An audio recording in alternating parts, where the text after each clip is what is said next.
Halo semuanya, Assalamualaikum warahmatullahi wabarakatuh. Perkenalkan, nama saya Anisatu Nabilah dengan NIM 22882011110009, Prodi S1 Pendidikan Bahasa Indonesia dari Universitas Muhammadiyah Banjarmasin.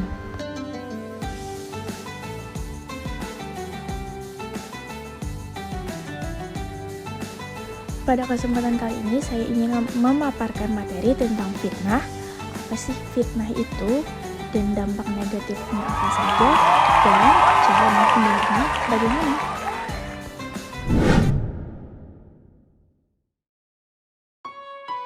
Fitnah yaitu dergama atau defamasi merupakan komunikasi kepada satu orang atau lebih yang bertujuan untuk memberikan stigma negatif atau suatu peristiwa yang dilakukan oleh pihak lain berdasarkan atas fakta palsu yang dapat memengaruhi penghormatan, wibawa atau reputasi seseorang. Kata fitnah diserap dari bahasa Arab dan pengertian aslinya adalah cobaan atau ujian. Fitnah dapat diartikan juga sebagai pencemaran nama baik.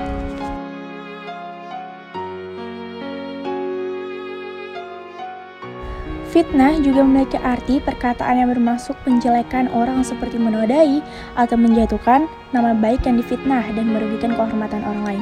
Fitnah dilakukan tidak hanya oleh satu orang, tetapi ada juga yang dilakukan oleh dua orang atau beberapa orang, yaitu kelompok. Dari segi caranya dapat dilakukan secara sembunyi-sembunyi, ada pula yang dilakukan secara terang-terangan.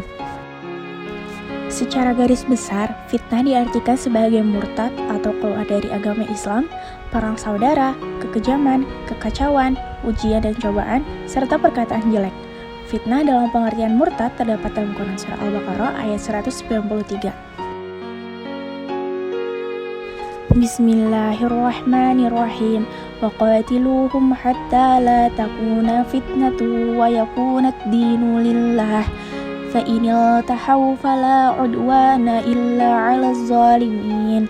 Artinya, dan perangilah mereka itu sampai tidak ada lagi fitnah dan agama hanya bagi Allah semata. Jika mereka berhenti, maka tidak ada lagi permusuhan kecuali terhadap orang-orang zalim. Allah juga memastikan bahwa tempat para penyebar fitnah adalah neraka jahanam. Jika ada yang memfitnah seorang muslim berzina tanpa adanya bukti dari 4 saksi, maka orang yang menyebarkan fitnah harus diberi hukuman berupa cambukan sebanyak 80 kali.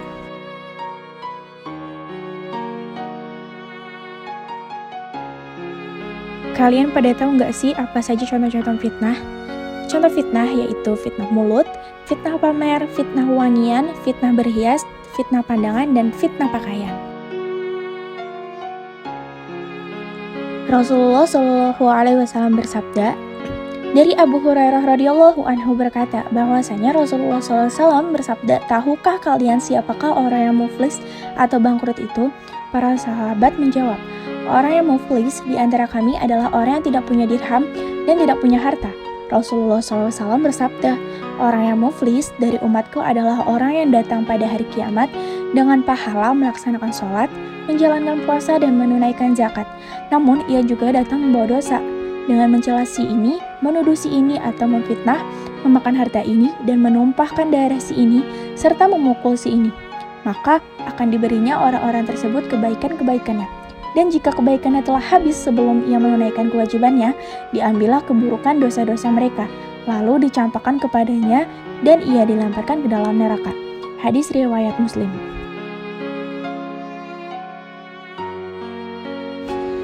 Ternyata fitnah termasuk perbuatan lisan yang sangat berbahaya, sehingga dinyatakan dalam firman Allah Subhanahu wa Ta'ala, fitnah lebih besar dampaknya daripada pembunuhan. Sehingga muncul pepatah mengatakan bahwa fitnah lebih kejam daripada pembunuhan, mengingat bahwa luka karena benda tajam bisa hilang seiringnya waktu berlalu. Namun luka karena tajamnya lisan seorang sulit untuk dihapus, akan senantiasa membekas dalam hati orang yang difitnah. Orang yang suka memfitnah biasanya orang yang pengecut. Dia tidak senang melihat orang lain hidup senang atau bahagia. Ia berupaya agar orang lain jatuh ke dalam kebinasaan. Allah Subhanahu wa Ta'ala berfirman dalam Quran Surah Al-Baqarah ayat 191. Bismillahirrahmanirrahim. Waqtuluhum haitsu thaqiftumuhum wa akhrijuhum min haitsu akhrajukum wal fitnatu asyaddu minal qatl.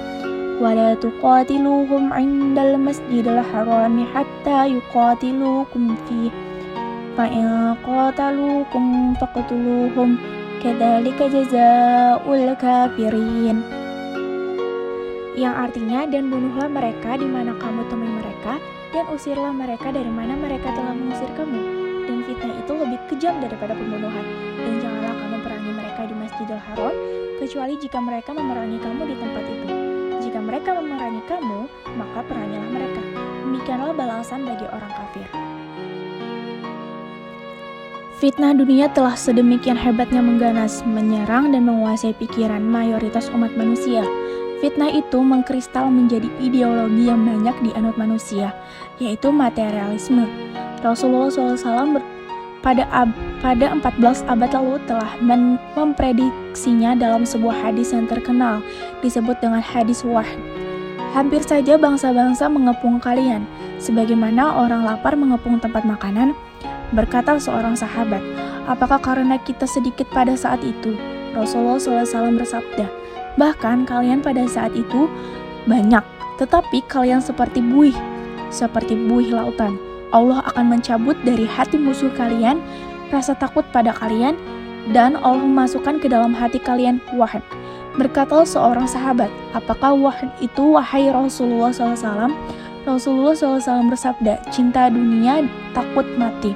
Hadis riwayat Abu Daud.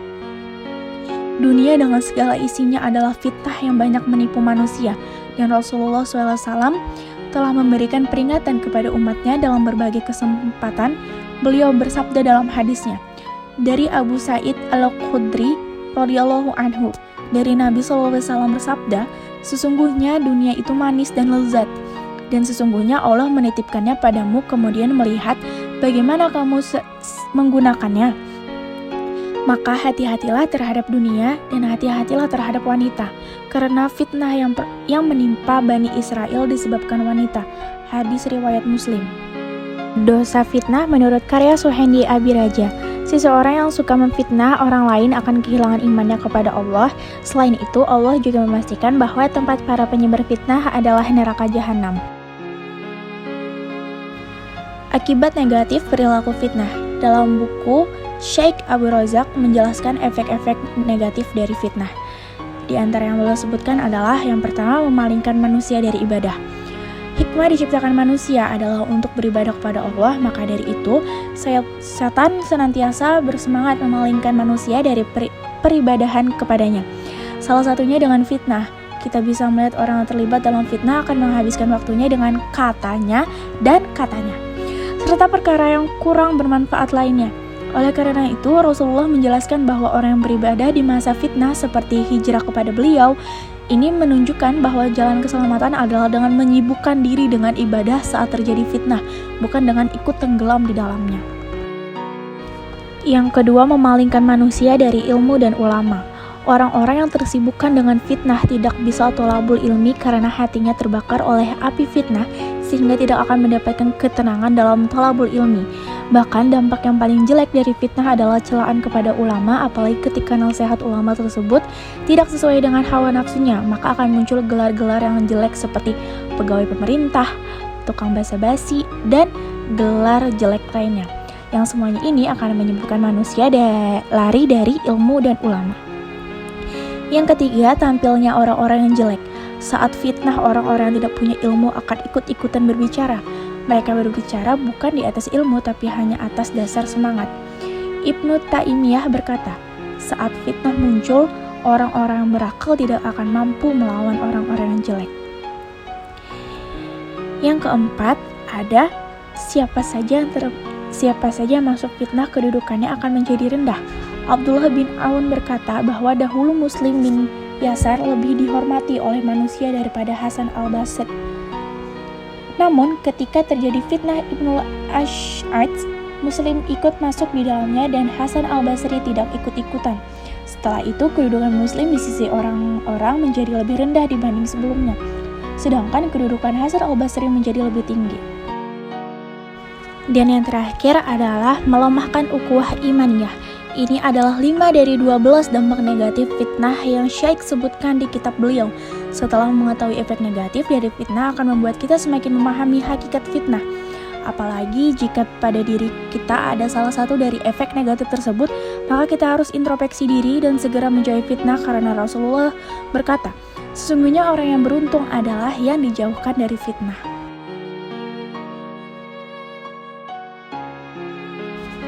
Berikut upaya menghindari perilaku fitnah. Yang pertama, mengkaji dan mempelajari Al-Quran.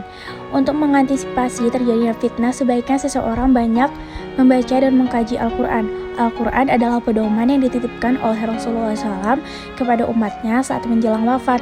Selain itu, di dalam Al-Quran banyak kisah yang mengemukakan tentang perbuatan fitnah yang dapat dijadikan pelajaran bagi umat Islam agar terhindar darinya.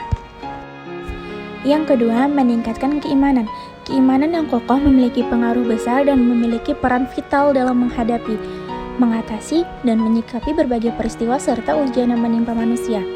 Yang ketiga, berdoa agar terhindar dari hal yang membahayakan diri. Orang beriman yang memahami hakikat kehidupan yang sebenarnya belum tentu telah aman dari bahaya fitnah, karena setan dan sekutunya menggoda mereka sehingga orang yang beriman kelak akan lalai, jatuh dan terperosok ke dalam fitnah dunia. Dalam Kamus Besar Bahasa Indonesia disebutkan bahwa fitnah artinya perkataan bohong atau tanpa berdasarkan kebenaran yang disebarkan dengan maksud menjelekkan orang. Kata fitnah berasal dari bahasa Arab yaitu al-fitnah yang bermakna ujian dan cobaan. Di dalam Al-Quran dan hadis sendiri ada banyak makna tentang fitnah, seperti fitnah bermaksud syirik dalam Islam, berpaling dari jalan yang benar, sesat, pembunuhan dan kebinasaan, perselisihan dan peperangan, kemungkaran dan kemaksiatan. Termasuk adalah menyebar berita dusta atau bohong atau mengada-ngada yang kemudian merugikan orang lain juga termasuk dalam fitnah. Padahal bahaya berbohong dan hukumnya dalam Islam sudah jelas termasuk fungsi Al-Quran dan kehidupan sehari-hari. Jika kalian bertanya-tanya kenapa fitnah lebih kejam, jawabannya karena fitnah adalah menuduh seseorang yang melakukan sesuatu yang tidak dilakukannya. Dan itu sangat keji dan berdampak panjang, bisa selama hidupnya menanggung fitnah tersebut. Berbeda dengan pembunuhan yang sakitnya hanya sekali. Macam-macam fitnah. Ada dua macam fitnah, yakni fitnah syubhat dan fitnah syahwat. Yang pertama, fitnah syubhat, yaitu samar-samar atau tidak jelas.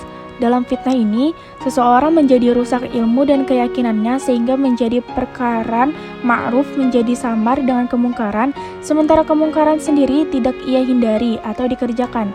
Fitnah ini merupakan fitnah paling berbahaya oleh karenanya kurangnya ilmu dan lemahnya basirah ketika diiringi dengan niat buruk dan hawa nafsu, maka timbullah fitnah besar dan keji.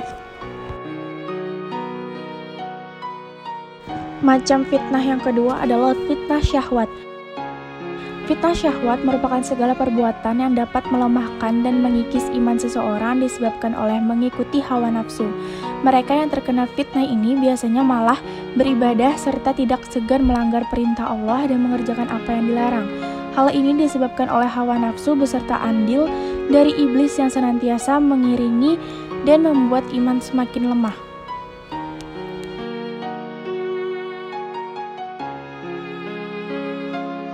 Fitnah ternyata hukumnya juga sangat berat, lebih berat daripada ketidaktataan atau dosa besar, sebab fitnah itu sendiri berbahaya.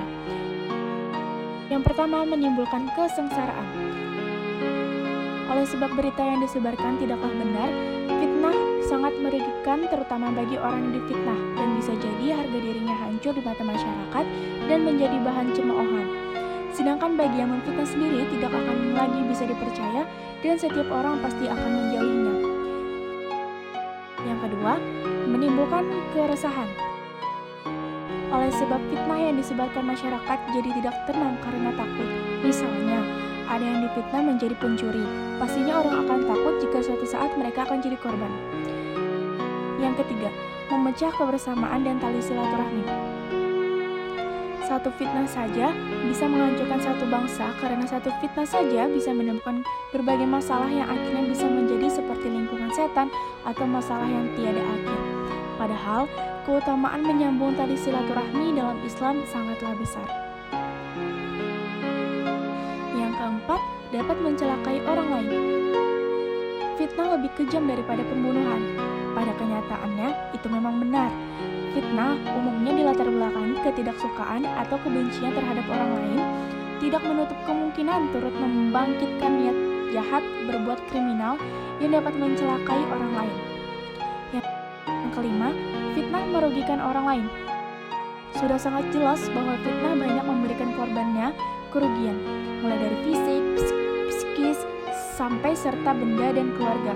Yang paling menyakitkan adalah hancurnya harga diri karena pada dasarnya setiap manusia pasti ingin dihargai di mata manusia lainnya. Yang keenam yaitu tanda orang munafik. Ciri-ciri orang munafik yakni bicaranya dusta, ketika diberi kepercayaan atau amanah justru mengkhianatinya dan melanggar janji. Dan yang terakhir, masuk neraka. Fitnah merupakan salah satu dosa besar yang menjadi penghalang seorang muslim masuk surga. Akibat dari perbuatan fitnah sendiri akan menjadi tanggungannya seumur hidup, yang apabila tidak segera bertaubat maka nerakalah ancamannya. Penderitaan akibat fitnah ini tidak hanya dirasakan orang yang difitnah saja, akan tetapi aktor utama yang menebar fitnah pun akan merasakan akibatnya, yang lebih besar jika dia tidak segera meminta maaf dan bertaubat. Sebab, orang yang suka memfitnah orang lain sebenarnya dia sedang menatap penderitaan hidupnya sendiri, cepat ataupun lambat. Seolah-olah dirinya tidak pernah memikirkan perbuatannya itu sebagai sebuah dosa, padahal perbuatannya itu justru mengantarkan dirinya ke dalam jurang kehinaan di dunia, lebih-lebih di akhirat. Salah satu kisah menarik yang diriwayatkan Imam Bukhari dan Muslim tentang konflik antara Sa'id ibnu Zaid, ibnu Am, ibnu Nufail, dan Arwa binti Aus. Sa'id ditentang dan dilaporkan Arwa binti Aus kepada Marwan ibnu Al-Hakam. Wanita itu menuduhnya mengambil sebagian dari tanahnya. Sa'id pun berkata, "Apakah aku mengambil sebagian dari tanah miliknya setelah aku mendengar ucapan dari Rasulullah SAW?" Marwan bertanya, "Apa yang Anda dengar dari Rasulullah SAW?" Ia menjawab, "Aku mendengar Rasulullah SAW bersabda, barang siapa mengambil sejengkal tanah secara zalim, maka Allah akan mengalungkan ke lehernya 7 lapis bumi." Maka Marwan berkata, "Aku tidak akan memintamu bukti-bukti setelah ini." Lalu Sa'id berkata, "Ya Allah, jika perempuan ini bohong, maka butakanlah matanya dan matikan dia di tanahnya." Sehingga Urwah berkata, wanita itu tidak meninggal dunia sehingga matanya menjadi buta, dan ketika ia berjalan di tanahnya, tiba-tiba ia terjatuh dan masuk terperosok lubang dan meninggal. Hadis riwayat Bukhari Muslim. Dalam riwayat ini dengan makna yang sama, Muhammad ibnu Zaid melihat wanita tersebut dalam keadaan buta dan sedang meraba-raba dinding seraya berkata, "Aku tertimpa doanya Sa'id, dan sesungguhnya ia melewati sumur di rumah yang ia pertentangkan. Kemudian ia terjatuh ke dalam sumur dan itu menjadi kuburnya." Hadis riwayat Muslim. Kisah di atas menunjukkan betapa buruk dan bahayanya dosa menuduh atau memfitnah, sekaligus memberi peringatan kepada kita bahwa perangai ini termasuk perbuatan jahat atau zalim yang semestinya ditinggalkan. Di sisi lain, kisah di atas memberi hikmah dan pesan yang sangat penting untuk kita bahwa tangisan dan rintihan doa orang yang dizalimi hendaklah ditakuti, karena ia akan didengar dan dikabulkan Allah, termasuk tangisan dan rintihan doa orang yang difitnah. Jadi kesimpulannya adalah, dalam kehidupan masyarakat, fitnah merupakan perkataan bohong atau tuduhan tanpa dasar kebenaran yang disebarkan dengan menjelekkan orang atau seperti menodai nama baik, merugikan kehormatan orang lain. Fitnah merupakan penyakit hati yang sangat berbahaya karena kesan yang ditimbulkan senantiasa negatif.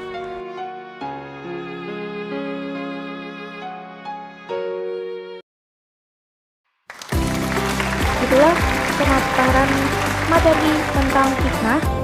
Mohon maaf jika ada kesalahan dalam penyampaian dan kekurangan. Mohon maaf. Terima kasih teman-teman. Wassalamualaikum warahmatullahi wabarakatuh.